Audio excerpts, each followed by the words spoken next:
Hey guys, welcome to the first episode of Gamers Galaxy for the new year. Um, First of all, I'm Mark Bridge, and I'm here with Zach Wojnar. Hello there.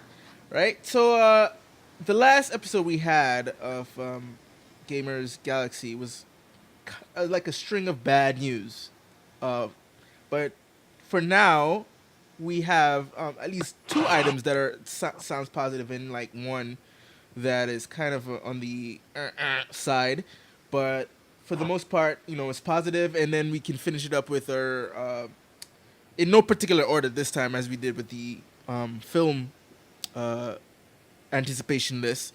We're gonna give our anticipation list of games of this year in no particular order because who has time. So I guess we can start off by talking about Valve's and XI3, which I never heard of this company before. I don't know what that is. Yeah, XI3 is actually a company. They basically teamed up to make this new PC. The idea behind this is that they want PC to be as much of as present beside the consoles.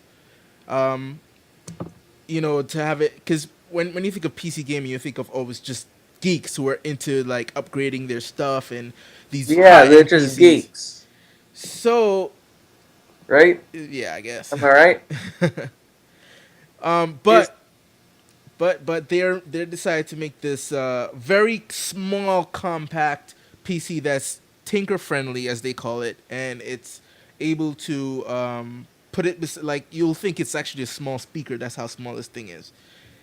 But it's actually comes in three different SKUs.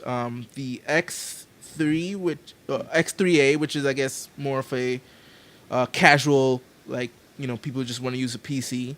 Um, X5A, which is a step up, but then the X7A is for hardcore gamers. They already just gave the price for the X3A, which is under 500. They haven't really gotten the price for the other two SKUs, but they're saying they're competitively priced. You don't have to break the bank to get like a high end PC with these things, and they're also upgradable. But it's from Valve and i3. Everybody thought they were making a console, but you can look at it as a console because it's that size, it's compact, but it's able to do all the stuff that PCs can do. And I think it's gonna have one of those interfaces that makes it easier to sort of play your games and stuff like that. Now, my question to you, Zach, as a person that's not really a PC player, and I've kind of wanted you to get into that mode, do you think this is something that sounds attractive to you? Something that's more user friendly and probably a little bit more affordable than a high end PC for gaming? I do. I think it is all of those things. I don't know how many converts it will make Right.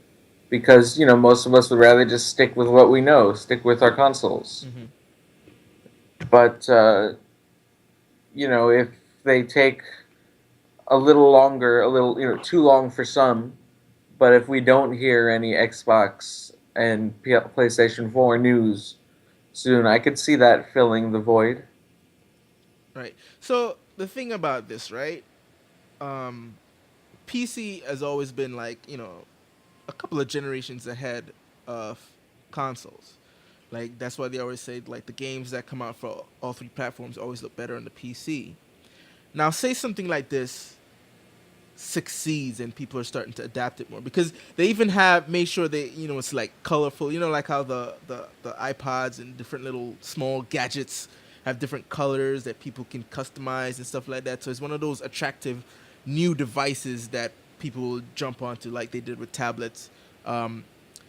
But say something like this is successful and it has PC parts in it, and you basically have a device that makes games look better than it does on the actual consoles, do you think Sony or even Microsoft have something to worry about that, more so than they had with Wii, with Nintendo? Well, no, because it feels just like an extension of the PC market. Right. So it's you know, appeals mainly to PC gamers, and I think the effect on console gamers, even if they steal away a few, Hmm. will be negligible. Like, because all right, you're saying it's an extension of the PC market. Would you say that the tablets and the iPads and stuff like that are extensions of the PC market as well? Because it's basically like you're a handheld I PC. think a lot of those are, you know, uh, untapped. Right. People who aren't normally gamers, Oh, but okay. still know all about Angry Birds Right. or Fruit Ninja. Because I would see, I mean, what I'm seeing, because I don't see this being marketed to hardcore gamers. Hardcore gamers are already happy with what they have, right? You know what I mean? Mm-hmm. So obviously they're making this thing for uh, the mass consumers out there that say, hey, you now can get into PC gaming. So that, I mean, I gotta see that as their core demographic if they want this thing, if they're even thinking about making this thing anyway. It's like, why even bother if you don't want to get the um, biggest audience possible? So that's why I think the design aesthetic is put into place, it being that small, and them trying to make it at least competitive price wise, and different colors and SKUs and stuff like that, that they're trying to get that market. So I'm talking about it on that sense, like if this succeeds, you know what I mean, it's like it's one of those things that could jump off like the tablets did, is what I'm saying. I think the Ouya has a better chance of being that much of a success. Right, right. Oh yeah. Which is to say, Hmm. neither of them have that much So to so being other thing basically, anything other than a niche. just the big three are in it, and like it's too late for any other company to try to squeeze in on that market. You No, think? but it would take something more than kind of a you know low end PC. Right, right. I mean, the way how they're describing this, especially the higher SKU, is that it's maybe they're just spreading a bunch of PRBS, but they're pretty much comparing it to a high end PC for a relatively low price. So, I mean, whether they haven't really dished out specs wise or price or what they're gonna do with these or when is even coming out, but I guess that's what they're trying to get across with their message about this new technology. Um, but yeah, I already have a good PC, so I mean, I don't know if I'll jump on this, but who knows? Like, my thing, why I'm kind of happy about this thing is that then friends of mine who aren't really PC gamers can Like get me. into it. Yeah, you can get into it, and we can play these awesome PC games that I've wanted you to play, but I'd you like to just play the Old Republic. definitely, and it's free to play now, free to play, free to download. Guild Wars, even though you have to pay for it upfront, but that's free. And recently, I just heard, and this is a kind of a separate aside. Terra, this MMO that is gorgeous looking, but is always paid subscription, is going free in February. So Hmm. all these wonderful free to play games will be at your fingertips, Zach, if you get one of these things. So hopefully it's cheap enough that I'll see you getting it, right? Yeah, it all comes down to the price. Yeah. And then now we can move on to the other new technology that was and revealed actually at CES.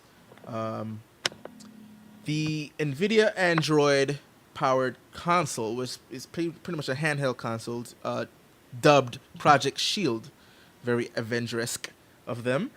Um, Basically, the concept behind this is it's basically a small tablet attached to a Xbox 360 type controller. And at first, I thought it was just basically a handheld game, but I think it's like a streaming device. that will be able to stream again PC gamers. So it's again another attempt to sort of make PC gaming more mainstream. Um, Now, thinking about this and versus Valve's and XIA3's PC slash console, in your opinion, who do you think has a better shot of hitting mass market than, you know, out of the two? Well, the way you explained it, they didn't seem that different. Right. Well, one is a streaming device because I don't know if it has. Well, it's Android, but I think it's like something like OnLive, while the other is just basically using its own hardware to sort of Well, I guess yeah. Nvidia has the a lot more work ahead of them, just because if it's Android specifications, Hmm. then isn't that supposed to be a pain in the butt to work with because of all the different Hmm. devices that run on Android? Well, other than I think either like they haven't really revealed too much about it, but the streaming component of it, where you're able to stream games, you're using basically the hardware of the PC anyway, because it's just streaming it. But I guess you have other Android-based games on there that'll just utilize the Android operating system within it. So I guess that's how you work around issues of compatibility. I think Mm-hmm. something like on live, where it's basically you had it in your home and you basically just stream the game from the cloud. But yeah, it does look like I'm a little bit hesitant because this isn't the first sort of handheld high end gaming device that's come to the market. Like I think Razer tried doing that before and it failed, and some other company, but I don't know. I guess maybe they'll try again, kind of like how they've tried 3D a number of times, failed, and now it's like almost here to stay. Or what else can I say? High definition came. Nobody was really adapting to it for a long time until now. Everybody pretty much has 1080p televisions in their homes, though. Yep. So I guess this is basically their third shot of trying to do that, and let's see if they succeed. Basically, they showed games playing on it. They showed Hawken, which is another free-to-play game on PC, running on it. Very powerful looking game too, running, and it looks pretty good. Um, so, which one do you think you would get if you had to get one? Definitely the first. Right. The second one. Sounds a little bit more trickier, right? Yeah, it sounds trickier, riskier, and with less payoff. Yeah. Um, So the next news item we're going to talk about is very controversial, but at the same time is not set in stone. Yeah, Sony's got a bunch of patents Yeah. that it's never capitalized on. Right. So this is one patent that that media recently uncovered. Basically, it's a device. It's coding in the disk. So whatever disk that comes out, I think I'm assuming it. If they do utilize it, it'll be for the PS4. That the game itself would be coded to your ID. So you can't, if you use it once you put the game in your console, it's going to be coded to your PSN account, and then if you try to play it on other consoles, unless your PSN account is on that console, it will not play. So that basically destroys the used game market right there. Um, so, what do you think of that idea? You think that's a good way for Sony to try to start if they're gonna think about putting this on the PS4? I think it's an excellent way for them to make people buy Xboxes. Yeah, yeah. Um, You I know, I buy used games. Everyone buys used games. I know they don't like that, yeah. but like, don't buy new games that are that expensive. Hmm. When I buy a new game, it's always after it's $30. Yeah. At that point, it doesn't really matter buying new or used. But I don't really buy new games. Period. I wait. I wait a while. Very few games I buy new. Hmm. I was just thinking, like, the last game I had bought new was something like, it was a great many months ago. Many, many months. Um, I think it's one of those things where Sony really, well, any game company, even publishers are feeling this, where the used game market is kind of taking money out of their pocket. But like, I guess maybe Sony got desperate. It's like, all right, we need to probably figure out how to try to battle that a bit. But the retailers, they're still too powerful at this point to make that work. I think what Sony probably just needs to wait until games go full digital download distribution, then try to fix the whole hardware issue. Because GameStop is still a force to be reckoned with. Walmart, Best Buy, they're still big influences on mass consumers. So you can't it's like, even if it would have to be for something like this to work, it would have to be like a joint effort from everybody, including Microsoft, Nintendo, and they will have to say, all right, all of us together will do this at the same time for something like this to work. You know what I'm saying? Yeah. So, I mean, hopefully it's one of those patents that they just don't use, but they just make sure that they have it on lock, so nobody else can steal it from them, I guess. So Yeah, yeah, better we have it than anyone else. yeah. So that's basically the news that we have, and then now we can go on to our anticipated games. Now, Zach, do you want to start since I did the first time with Yeah. All right. Yeah, I'll do five that I'm very excited for, Mm-hmm. and then you will do five All right. or so. So number five, this hat was supposed to come out in 2012, Mm-hmm. got pushed to March of 2013, and now we're probably not going to be seeing it until May or something. Right. But South Park: The Stick of Truth. Yep. Can't wait for that. Yeah, I wasn't a really big South Park fan back in the day, but the last few seasons have been amazing, Mm-hmm. and I like Butters. Butters is the man.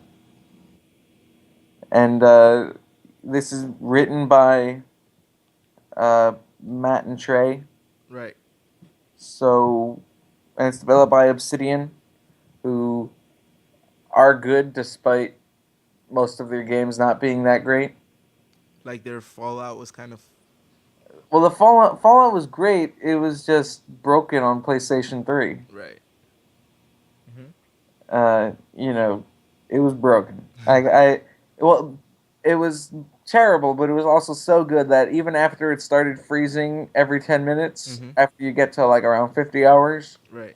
I still ended up getting about 85 hours out of that game. Mm-hmm. But, so, I'm down. South Park: The Stick of Truth. Uh, Next, Star Trek. Oh yeah. It's a little risky. Again, it's a licensed game, but it's coming out in April, which is about a month before the movie comes out, Mm-hmm. which suggests that they might actually have faith in it and it'll be ready by then. Well, I mean, this game was pretty much in development right after the first movie, so Hmm. they had time. It wasn't one of those sort of rush jobs where it's like, oh, the movie's greenlit, so we have to come out with a game.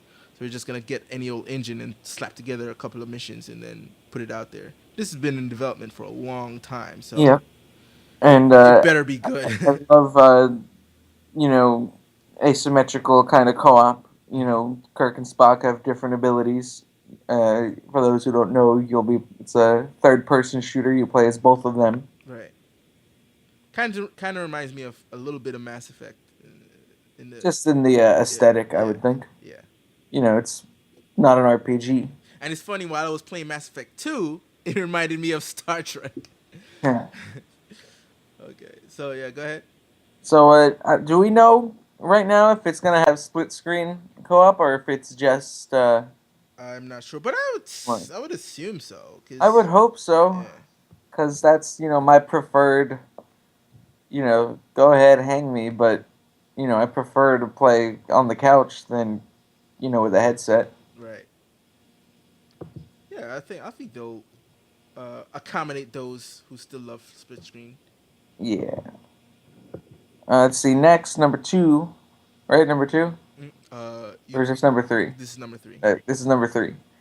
Well, I've got like seven out here, so I'm Yeah. I'm I'm picking and choosing. Aliens, Colonial Marines. Yeah. Just saw the newest trailer for that one recently. Mm-hmm. Uh, it's gonna be so good. It's either gonna be amazing or it's gonna have a little bit of that Duke Nukem Forever thing where it would have been good a few years ago. Yeah. But even then, if you can just kind of pretend like you're back then it'll be amazing. You know what's funny? I usually do that sometimes with not only movies but some video games. Like, imagine I was playing this game like some years back. This would have been so awesome. Yeah, I mean, in 2004, Duke Nukem Forever would have been right up there with Doom 3 and Half-Life 2, Yep. So pretty and the much. good thing about Aliens is it's a sequel to James Cameron's epic film. Yep, and it's Fox is basically treating it like a canon entry into the series. Yep. Which means that Prometheus, Alien, and Aliens are things, and there was no Alien 3, and we don't talk about that. Oh my god. Alien 3, God. Poor David Fincher. I mean, I thought that the director's cut, well, not the director's cut, the assembly cut would have been better. It's Mhm. just more Alien 3, Mhm. and that kind of pissed me off. But, this will be able to bring back those glory days of Aliens, hopefully. Did you hear about the original script that they had for The one with the wooden planet, no, or no, the one before that actually, where it was actually a direct continuation of Aliens, where the main character is Hicks and Bishop, and basically they delve deeper into what the political state of the world or the universe is. right, right, Yeah, right. They leave Newt with her grandmother, yeah. and they go off on adventures. Damn, why couldn't they had make that one, man? God damn it. In hindsight, right? Yeah, well, we finally have it now. Yeah. All right. So what else? You? Let's see, number two. Uh, you know, I know you'll get to Bioshock Infinite and The Last of Us, so I'm putting Deadpool on mine. Mm-hmm. Well, actually, I Uh, don't have Bioshock Infinite on mine though, so you can actually use that if you wanted to. yeah. Well, Even though I do want to play that game.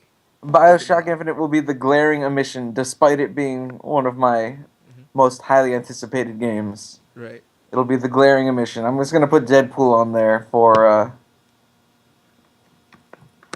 you know, for the hell of it. Hmm. Because he's a popular guy, and we like Nolan. I mean, I'm there for Nolan North. I'm sure the character's really popular and people like him. He's everywhere. Do you know? Okay, so I started playing Guild Wars again, right? And I chose a human warrior. He is the voice of my human warrior. Right? It actually makes the game that much more immersive for some reason having him as the I voice. mean, if you played Batman Arkham City, he's the voice of every single thug on Oh, the really? ground. Just about. He's everywhere, man.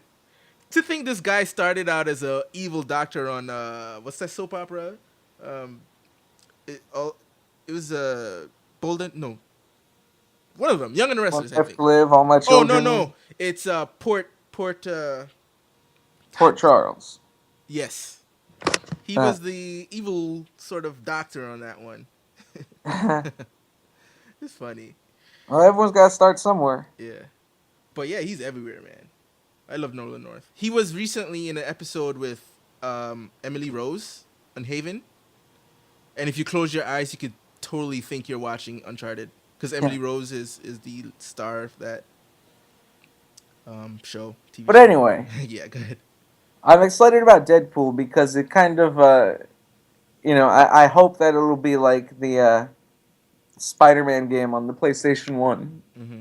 Like a linear action adventure with tons of Marvel cameos and just a sense of humor about where it's going, and just knowing the character as little of that I do, I'm sure it will have that. Right. So I'm down. I'm down. And my number one, the one that I'm most anticipated, and it's one of the first ones coming out, Mm-hmm. is Metal Gear Rising, Mm, Revengeance, nice. It's a good one right there. because it's Metal Gear, and it's new Metal Gear, and it's more, and it's riding, and it's awesome. Oh my god! All right. Yeah. So that was Zach's list. Now turn it over to me. Yep. Um, Again, it's no particular order, but I'll just start with number five. I guess maybe the first number one. When I think about it, number one is actually my most anticipated, but the rest is no particular order. Number five, The Last of Us. Of course, I'm a big fan of Naughty Dog, even though I wasn't a big fan of Crash Bandicoot. That's Every because you suck. everything else other than that, after that was like I basically beat, played again, beat again. I just Man, love it. Crash 2 is in like my top 5, period. Yeah, I was just because the thing about it is I looked at it as, oh, I guess this is Sony's mascot, but I Yeah. wasn't having as much fun with the character as I was with I guess Sonic or Mario. So I Yeah, was like, Sonic, he runs really fast. Oh, he gets hit once and he loses all his rings. yeah, it's just one of those things. I just like, oh, I could pass on that. But then Jack came along and I was sold. Naughty Dog, you got me right here. You got me right here. But yeah, The Last of Us, their latest adventure, brings the same quality that they did with Uncharted series, and I'm really looking forward to sort of immersing myself in this world of Joel and Juno. I only say Juno because she looks like Ellen Page, but Right. um, yeah. So I can't wait to get my hands on that. Like the footage that they've been showing so far is nothing but greatness. So hopefully it's like that when I get it in my console.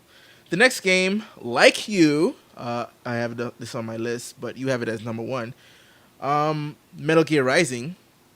Um, I'm a Metal Gear fan, so this is. I would put Ground Zeroes on it, but we're not sure if it's coming out this year.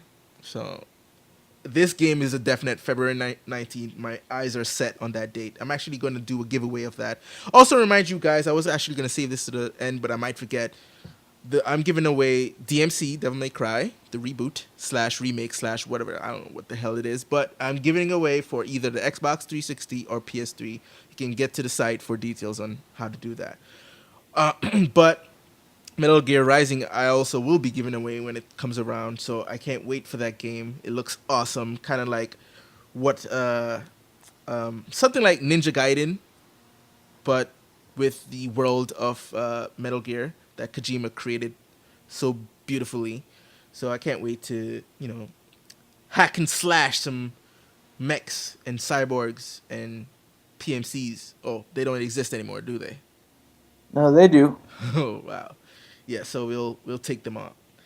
And then my number three, Lightning Returns, Final Fantasy. Haven't beat part two yet, but I know I'm gonna have. I have part two. Haven't beat it yet, but I know I'm gonna want to have this as a great solid trilogy of Final Fantasy games. It looks good so far, and it has that wonderful Square Enix touch with the cinematics and graphics. So I'm always a big fan of of the Final Fantasy games, even though some people, like, oh, we're still hung up on seven or the ones before that, but the others are kind of wavering in terms of people's like or dislike for the franchise. But I'm a solid supporter, and I was there since seven, not since one, but since seven, and I will be there when this one comes out. So count me in on this one.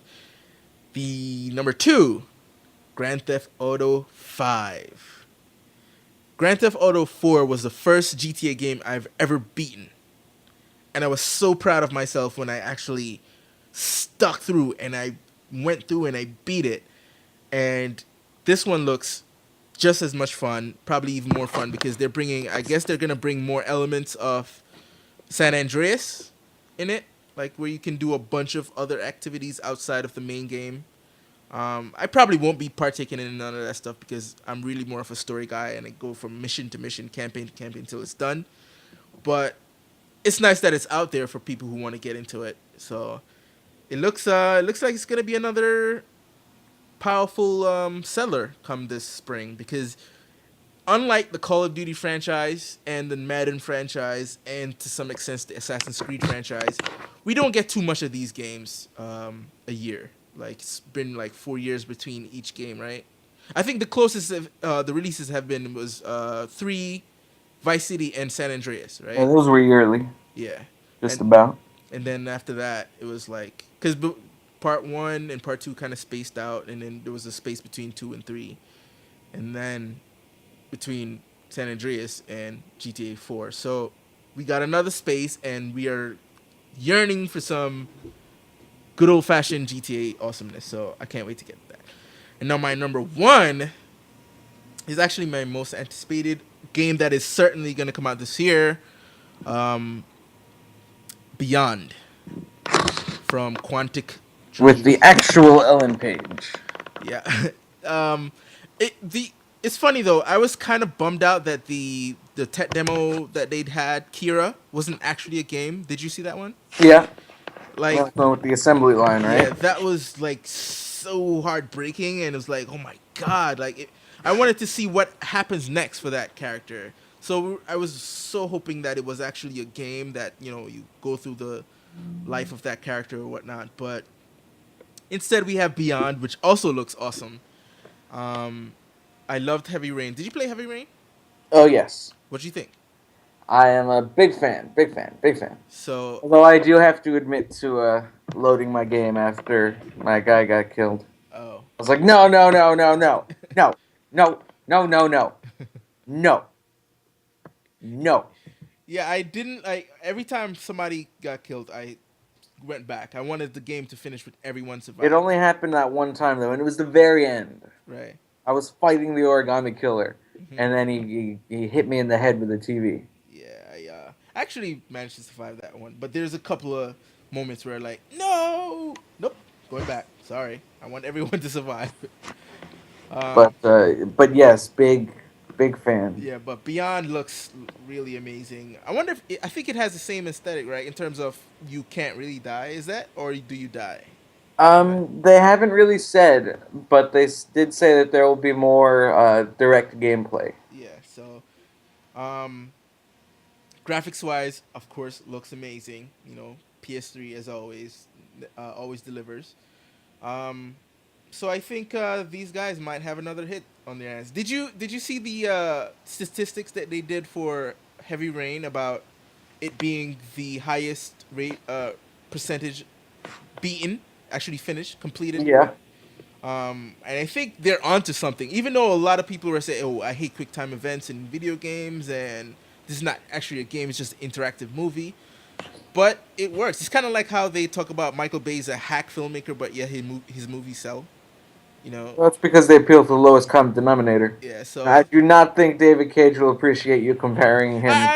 I'm not comparing. I'm just saying it's one of those things where people would more likely beat this game because it's so engaging. It's like watching a movie instead of having to try to figure out how to defeat a boss. It's like, okay, their choices are right in front of them, and they're that much more immersed in the video game. So they want to see how it ends because they're so like caught up in the story. There's no break to say, all right, I can do these side explorations and stuff like that. It's like a movie where it's like I'm captured, I'm sold, I want to finish this narrative. So yeah, I could see why that many people beat it. Just out of curiosity, how many times have you ever beat Heavy Rain? Just once. Yeah, me too. I think it's one of those things where that maybe the drawback is like once you beat it, you don't want to really Yeah, go you back. can't go back and play it right away Yeah, again. but I think it's been long enough. I might throw in Heavy Rain, just before Beyond comes Me in. too. I was just thinking about that the other day. Yeah, it's like, hey, I haven't seen watched the story in a long time, and this time I might deviate from what I did before in terms of I probably might let a character or two die. Intentionally screw everything up. Yeah.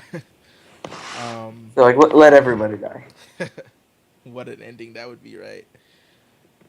But yeah, those are my list, and this year looks pretty awesome for video games, considering it's the final days of the next generation, final, you know, year or maybe. So, Maybe. so Not likely. they're really pulling out the stops. So you really think that none of the new consoles will come out this year? 2014. Yeah. Um, here's a prediction. I made, and then somebody else made it too, and I was like, oh, somebody else thinks the same way I do. Um, I don't think the PlayStation 4 will be called the PlayStation 4. It will be called PlayStation, but I think it would be called PlayStation something. Maybe, but I don't care. Whatever. Doesn't make no never mind to me. It's just a label. All right, so there you have it, folks. That's the news and our anticipation list in a nutshell. You can get each and every one of these episodes on iTunes and on Stitcher Radio. And please head over there and leave us a comment or a star rating. And if you need it to ask any questions or give a few feedbacks, you can email us at gamersgalaxypodcast@gmail.com. And of course, you can find me on the Twitter at Marky Tundra. Where can they find you on Twitter? At my name, Zach Wojnar. And of course, head on over to popculturegalaxy.com, where you can get our latest news and all that goodies and stuff like that, especially the giveaway for Devil May Cry and more to come. So until next time, guys, I want to say peace. Indeed.